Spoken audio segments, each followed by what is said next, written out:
Good morning everyone. I am JVWU Ekta Rana, Assistant Professor of English.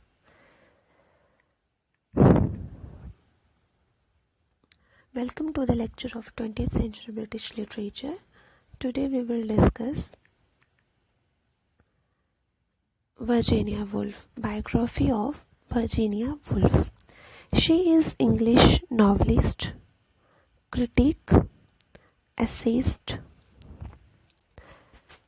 She ranks as one of the England's most distinguished writers of the middle part of the 20th century. Her novels can perhaps best be described as impressionistic, a lifestyle which attempts to inspire impressions rather than recreating reality. Her real name was Virginia Stephen. She was born in London on January 25, 1882. She was the daughter of Sir Leslie Stephen, a famous scholar and philosopher who, among many literary occupations, was at one time editor of Cornhill magazine and the Dictionary of National Biography. James Russell Lowell, the American poet, was her godfather. Her mother, Julia Jackson, died when the child was 12 or 13 years old. Virginia and her sister were educated at home with their father's library, where Virginia also met his famous friends, who included G.E. Moore and E.M. Forster. Young Virginia soon fell deep into the world of literature.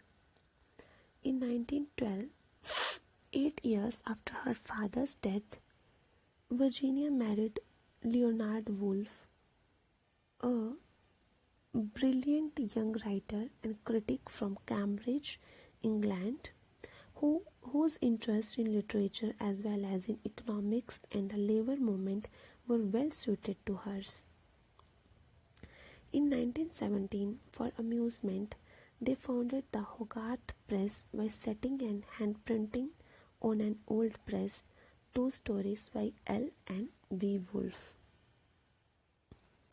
The volume was a success, and over the years they published many important books, including Prelude by Catherine Mansfield, Then an Unknown Writer, Poems by T.S. Eliot, and Kew Gardens by Virginia Woolf. The policy of the Hogarth Press was to publish the best and most original work that came to its attention, and the Woolf as publishers favored the young and unknown writers.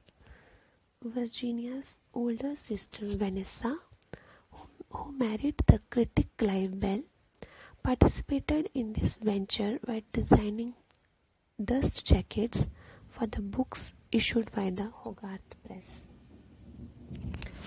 Virginia Woolf's home in Tavistock Square, Bloomsbury, became a literary and art center, attracting such diverse intellectuals as Lytton Strachey, Arthur Whale, Victoria Sackville West, John Maynard Keynes, and Roger Fry.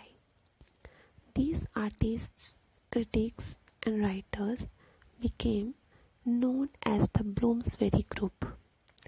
Roger Fry's theory of art may have influenced Virginia's technique as a novelist. Broadly speaking, the Bloomsbury Group drew from the philosophic interests of its members the values of love and beauty as essential to life.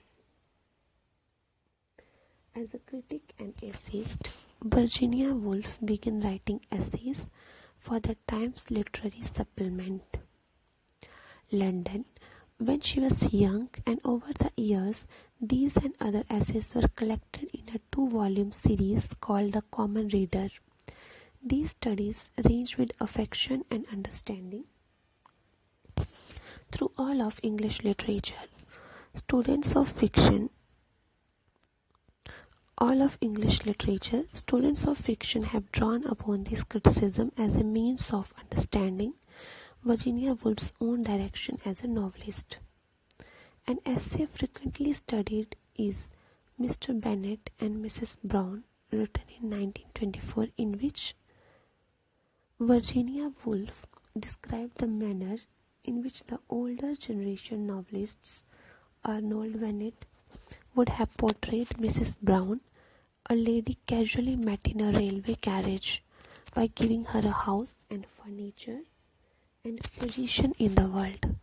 She then contrasted this method with another, one that exhibits a new interest in Mrs. Brown, the mysteries of her person, the consciousness of the observer responding to her.